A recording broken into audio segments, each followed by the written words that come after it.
Espírito Santo de Deus, tua presença me alegra. Maravilhoso é te sentir, doce presença. Espírito Santo de Deus, tua presença me consola. Maravilhoso é te sentir. Não vai embora, não vai embora. Vem como pomba voando aqui. Eu te convido a pousar sobre mim. Quero sentir uma nova unção em meu coração, em meu coração.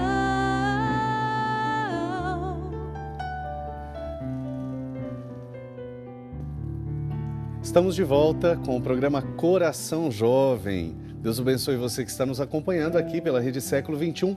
Lembrando que você pode participar conosco, conhecer lá, ter novidades, fazer sua pergunta, interagir conosco pelo nosso Facebook, facebook.com.br/Coração Jovem TV. Então sempre vai ter ali uma pergunta, alguns textos, informações, as fotos dos bastidores. Entre em contato, participe conosco. Ou também, se você quer conhecer mais o programa, todo o projeto Coração Jovem, entre em contato lá no nosso site, rs21/Coração Jovem. Lá você vai ter todas as informações, o aprofundamento de cada tema e ainda os vídeos de todos os programas que foram realizados até hoje. Nós estamos aí caminhando para o final já da nossa temporada, da primeira temporada do Coração Jovem. Então acompanhe com carinho, participe conosco, tá? Lembrando que o programa Coração Jovem tem esse momento de reflexão, de partilha, 1 hora, sempre acontece aos sábados às 19h30 e nas segundas-feiras às 21 horas ou pela internet, o horário que você quiser e puder, também pelo aplicativo, você pode assistir em qualquer lugar. E nós temos um programa, Louvemos o Senhor Especial Coração Jovem, uma vez por mês, reunimos toda a juventude num momento celebrativo aqui na Rede Século XXI. No programa já tradicional e conhecido, Louvemos o Senhor, nós temos o Louvemos o Senhor Especial Coração Jovem, voltado para a juventude. Sempre com a presença de pregadores, de comunidades que trabalham com jovens, de movimentos que trabalham com jovens. Nós temos já neste domingo, dia 5 de junho, nós temos um programa, Louvemos o Senhor Especial Coração Jovem, com a comunidade Presença de São José do Rio Pardo. O pregador Fernando Gomes, que é coordenador nacional da Renovação Carismática Católica, do Ministério Jovem da Renovação. E este vai ser o programa com o projeto Amor Autêntico. É um projeto que fala da teologia do corpo, da reflexão sobre a castidade, sobre a sexualidade, sobre a afetividade da juventude, de acordo com os ensinamentos do Papa João Paulo II, de São João Paulo II. Então participe conosco, hein? Lembra? Procure participar conosco, você pode assistir ao vivo, se puder vir aqui na Rede Século XXI em Valinhos, ou você pode assistir ao vivo diretamente da internet ou pela TV, pela RS21, tá bom? Rede Século XXI. Mas vamos lá que o nosso assunto hoje tá louco? A nossa pergunta é essa, o nosso tema é esse, por quê? Nós estamos falando de crenças, de algumas frases que norteiam às vezes e direcionam e definem o nosso modo de agir, porque o nosso pensamento define o nosso sentimento e a nossa atitude, e a gente está querendo aí mexer com isso para mudar a nossa vida, para viver conversão. Falamos até agora de 4, que resumidamente nós fomos falando, e vamos dar continuidade. Tudo isso vai nos ajudar a aprender, a lidar com a nossa personalidade, com o nosso modo de agir. Todos nós temos algumas dessas crenças ou vivemos em alguns momentos da vida. Mas vamos então para a nossa quinta crença. Qual é a nossa quinta crença, doutora? Vamos lá. Se alguma coisa pode ser perigosa ou amedrontadora, deve-se ficar extremamente perturbado por isso. É uma crença que fala muito da catastrofização mesmo, né? Ou seja, é como se de fato algo fosse impossível de lidar e de ter qualquer tipo de controle, ou mesmo, bem colocado, né? Qualquer saída, né? Não há saída. Vai dar tudo errado. Vai dar tudo errado. E vai ser terrível. Vai ser terrível. O mundo vai acabar por causa disso. Até tem... Vamos aproveitar agora um jovem pergunta, que é uma pergunta que pode nos ajudar aqui nessa reflexão desta crença. Oi, meu nome é Raquel e eu tenho uma pergunta. Às vezes eu tenho a impressão de que nada está dando certo. Existe alguma forma de eu mudar essa maneira de pensar? Existe uma forma de mudar essa maneira de pensar? Eu aproveitei esse jovem pergunta porque eu sabia que era nessa direção. Obrigado, viu, pela sua participação. Deus abençoe você. É um pouco isso, né? Quer dizer, às vezes eu tenho a impressão de que nada dá certo. Isso encaixa nesse contexto, essa catastrofização. É um teste já, hein? Já é um teste. Misericórdia.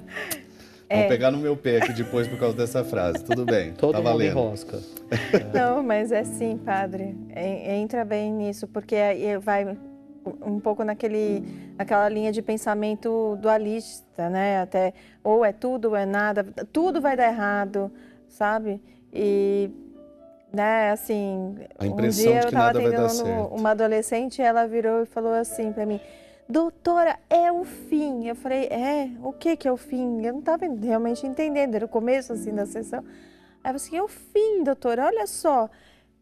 Eu não vou no show de fulano de tal. Aí eu falei: bom, é o fim Do quê? do quê, né? Aí eu falei assim: eu não vou suportar, não vou aguentar. Eu acho que eu vou ter um negócio. Eu falei: então você vai ter um negócio porque você não vai ao show de fulano de tal. Aham. Acho que não, né, doutora? Porque esse é o grande questionamento. Até a pergunta dessa jovem é isso. Tem algum jeito de mudar essa maneira de pensar? Essa impressão de que nada vai dar certo? Às vezes tem mesmo essa sensação, né? Ou medo, ou um pânico em algumas situações, achar que sempre vai fazer errado. Tem algum jeito de mudar isso? É o negativismo, né, padre? Ele é uma distorção bem comum. E sim, na verdade, a melhor maneira é a gente colocar em enquadres mesmo. Né? Como eu dei esse exemplo da adolescente. Que foi perguntando. Quer A dizer, foi um treino para isso. De verdade, é isso mesmo, né? Essa perguntinha, né, meio inocente, né? Não é inocente, mas ela é delicadinha, mas ela coloca a gente no lugar Mas certo, o né? o que fez a adolescente mudar? Quando ela percebeu o próprio exagero, né? Você vai ser o fim, vai ser tão terrível assim. Você de verdade não vai suportar. Não é assim. Então ela percebeu o exagero dela, né? Eu trabalho com música cristã, né? Assim, a gente usa bastante a música na evangelização. Sei que meus irmãos também trabalham com música. A Monique, ela canta o Salmo. Uma vez a gente conversou sobre isso, que dá às vezes um medo meio do nada, né? Como que é essa situação? É terrível, porque às vezes você está muito seguro daquilo que você vai fazer, né? Você ouviu a melodia, você gravou a melodia, tá tranquilo, mas letra tem tá na ponta da dias, língua. exatamente, mas tem dias e determinadas situações que a gente se vê em pânico, porque acredita, tem a ideia convicta de que aquele dia não vai rolar, não vai ficar bom, né? E isso tem uma tendência de ser uma crença negativa. De que maneira isso me atrapalha, né, no exercício dessa função? O que pode fazer nesse sentido? Quando tem essa coisa, isso acontece com leitores também na missa. Sim. Eu acho que em qualquer situação pública, essa acreditar que a gente vai fazer errado, que a gente vai errar. Não sei se tem a ver com essa crença que eu disse, mas é uma forma de crença negativa, não é? Então, mas é interessante perceber que as crenças, elas são ativadas em alguns momentos. Então, você, se fizer um raciocínio, se você parar para pensar no momento que você estava vivendo, você vai perceber que você desenvolveu aquela crença: vai dar tudo errado hoje, não vai rolar. Então, se você acredita que não vai rolar, como você vai ficar bem? Você vai chegar inseguro ali, é uma crença. É uma forma de pensar, vai estar tudo errado. Mas é só pensar positivo que resolve? Não, nem sempre, né? Mas, por exemplo, nesse caso específico do Salmo, quantas vezes eu cantei o Salmo? Quantas vezes eu já cantei na minha vida? Pensar, né? Entendi. Todas as vezes deram errado. Por que daria errado hoje? Estou com a voz boa? Eu treinei a melodia? Então, assim, o que é que está me deixando inseguro? É uma plateia diferente?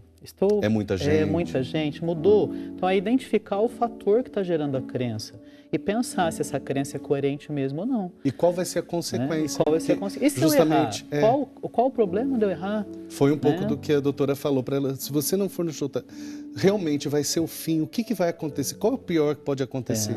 E assim, eu vou ficar triste. O que tem de tão terrível se eu errar a melodia, se eu desafinar um pouco, Se eu estou insegura com a letra, vou levar a letra escrita. Geralmente a gente leva, né?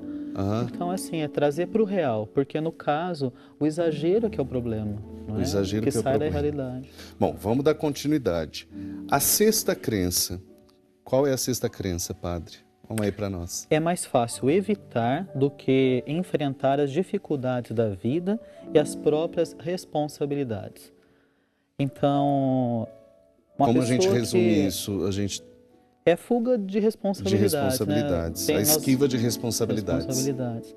É uma pessoa que evita assumir qualquer tipo de responsabilidades, que está sempre no canto, que tem essa dificuldade mesmo de assumir um compromisso. Ela é um forte candidato a ter essa crença, né? Então, quer dizer, eu vou ficar sossegado, eu quero sombra e água fresca, por quê? Porque é melhor não procurar sarna para me coçar, não é? Porque se... Entendi. Então, na verdade, uma pessoa que nunca... Isso é interessante a gente pensar. Uma pessoa que nunca discute por nada e com ninguém. Às vezes a gente tem a sensação, tadinho, fulano é tão bonzinho, né? Fulano é pacífico.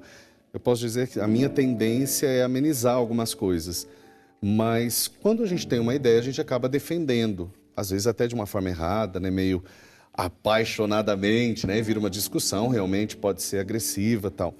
Mas assim, uma pessoa que nunca discute por nada, que nunca rebate nada para evitar confronto, não é a melhor postura também, né? Porque a postura, na verdade, não é só... eu não tenho que brigar por tudo, tem coisas que eu tenho que saber silenciar, mas também está errado esse outro extremo. Fugir de qualquer tipo de conflito, seja da vida ou dos relacionamentos, não é um comportamento... Até de exigir direitos. Sim, não é um comportamento assertivo, que é outro tema que nós já... Que a gente tem trabalhado. nós já trabalhamos em outros programas. Então, assim, existe um momento, sim, eu não vou criar uma briga desnecessária, não vou comprar uma briga que eu vou perder, não vou criar uma situação desnecessária, mas eu vou ficar quieto em tudo? Não. Existe um momento de falar e de calar, diz a palavra, né? Por exemplo, aí entra... Eu estou trazendo umas realidades aqui que eu acho interessante. Nós estamos aqui entre pessoas, todos que estão aqui estão trabalhando de alguma forma, ajudando, fazendo acontecer. Você também vive, às vezes, como funcionário em alguma empresa, em algum lugar. Tem hora que você diz, olha, essa é a minha função, essa não é a minha função. Esse é meu direito. Até que ponto? Claro que existem mil situações, né? De repente, o diretor de uma empresa, como que ele age, se a gente sabe se é justo, se não é justo, se vai ouvir, se não vai ouvir. Tem um monte de contexto, tem a maneira certa. Mas eu me calar o tempo todo e me fechar o tempo todo não é algo saudável, não vai fazer bem para a pessoa. Ela precisa se posicionar, né? Claro que existe uma forma adequada e existem limites, infelizmente. E esse escapismo, essa esquiva, ela gera depois frustrações, né? Sim. Se eu tivesse aquele se, né? E se, né? Se me dessem chance, Só que a pessoa não fez.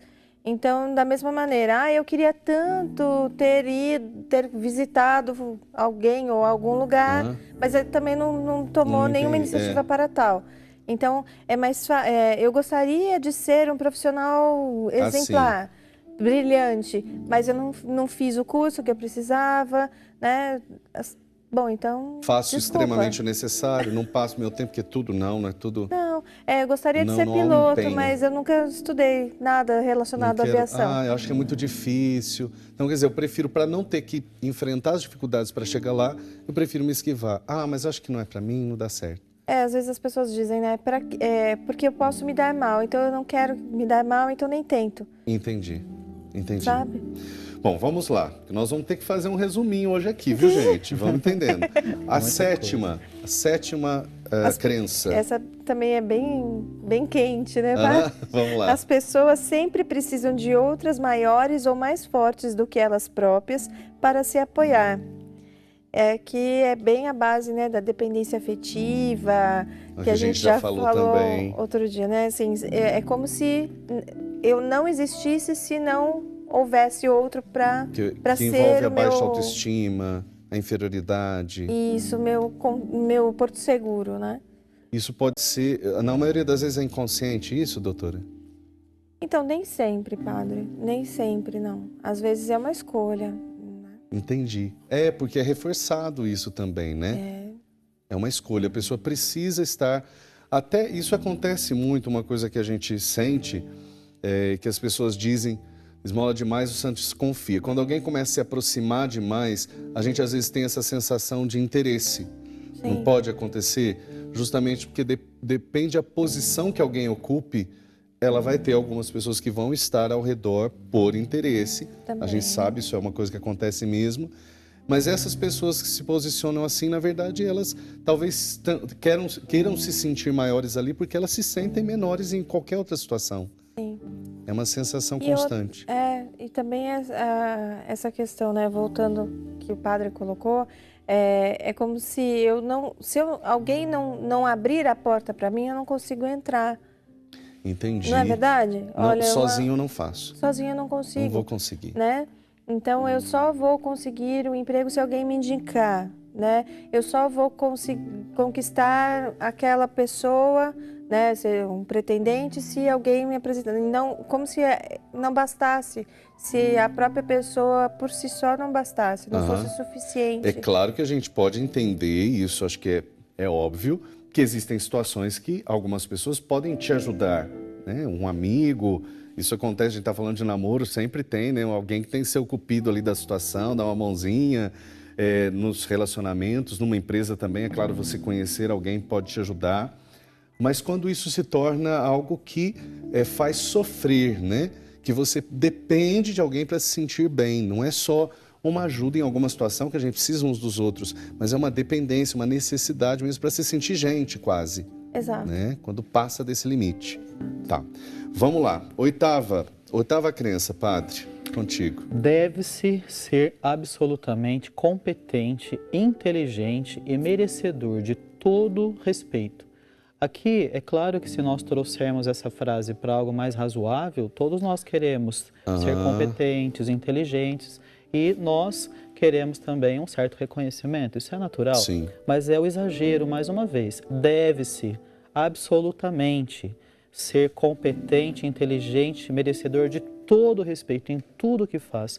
A gente colocou um perfeccionismo, né, que a gente está dizendo. Né? Então, são as pessoas extremamente críticas, elas são críticas consigo e críticas com os outros. Eu sou um pouco assim, admitindo.com.br.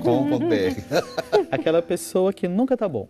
Né? Nem o que ela riscos. faz, está sempre buscando mais, é o perfeccionismo. E também você pode fazer 10 coisas boas, tem uma errada, vai falar só daquela errada. Mas é consigo, principalmente. É claro que isso se generaliza para as relações e para as outras pessoas. Né? Exatamente, a gente tem uma tendência, né, querer todas as coisas todas assim do jeito certo, daquele jeito, então a gente exige de nós. E se essa crença é muito forte, porque tem intensidade da crença, sim. A pessoa fica arrasada, fica destruída, triste, por ter cometido um erro. Né? Nós vamos dar continuidade para dar tempo aqui, gente. Olha, a nona crença, qual é? Porque algo afetou fortemente a vida de alguém um dia, vai continuar a afetar indefinidamente. E aqui é bem sério, né? Porque entra um pouco nas esferas do perdão. A gente está chamando de determinismo. A gente chama de determinismo, mas tem um pouco essa história do perdão, né? Como se é uma regra extremamente forte e se, de repente, ela está ameaçada, então não tem perdão, né? Não tem perdão. Não tem perdão. Essa sensação de que está determinado. Tem a ver, houve um tempo na minha vida em que, por causa de um mês ter sido sofrido e ter acontecido umas 3 repetições seguidas, naquele mês foram meses sofridos, negativos, eu tinha a sensação, quando chegava naquele mês, eu falava, meu Deus, me salva desse mês. A gente pode, né? Quer dizer, uma ideia regras, louca. Né? Pensamento enlouquecedor. É uma crença irracional, você percebe? Porque ela não tem realmente uma não foi lógica assim. Confirmatória, científica, nada disso, né? Porém, quase uma superstição. É praticamente isso. Eu sei que o tempo está curto, mas é importante fechar. Lá. Eu vejo muita gente falando assim, eu sou assim porque eu não tive amor de pai, não tive amor de mãe, porque eu fui adotado, ou porque tantas outras coisas. O determinismo mesmo do passado, porque eu tive uma infância sofrida, hoje eu vou ser infeliz. Essa crença também se refere a isso. E a gente vê isso em história de vida de muitas pessoas que tiveram histórias difíceis e que são exemplos de superação. Não foram então não é determinado pelo passado. Vamos lá, mais um. A 10ª crença, necessidade de controle. E aí, padre? Esse é o perfeccionismo, né? Está relacionado ao perfeccionismo, mas ao controle. Deve-se ter controle absoluto e perfeito sobre todas as coisas. É aquele líder pulso firme, que tudo tem que passar por ele, e ninguém respira sem autorização dele, né? É aquela pessoa que acredita mesmo que ela só vai conseguir ter um bom resultado se ela estiver no controle de tudo. Tem algumas pessoas que até chegam, é tudo sob controle, não é? Podemos ter uma crença embutida aí. Tem que estar tudo sob controle para estar tudo bem? É possível ter tudo sob controle? Sim, não é possível. O tempo todo, não é, né? Vamos seguir. Mais uma, 11ª, descompromisso com a felicidade. Vamos deixar a última para o próximo bloco. A felicidade humana pode ser adquirida através da inércia e da inação.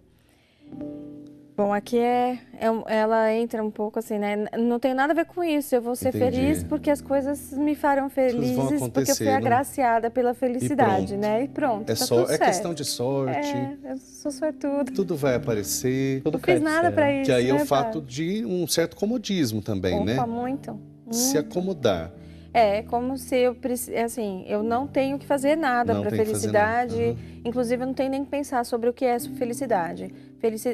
Presume-se que, até de certa maneira, que a felicidade ela simplesmente acontece para mim. Eu acho que é até uma forma de perder o compromisso, porque assim, se não acontecer, não foi minha culpa. Porque não depende de mim nem ser feliz, nem não ser. Outro alcançou sucesso, ele tem sorte. Né? Não foi trabalho. Não foi trabalho. Isso acontece muito, pensar isso. Mas enfim, daqui a pouquinho nós vamos voltar no próximo bloco para concluir esse momento e para fazer o nosso momento de oração. Então fique conosco, a gente volta já já.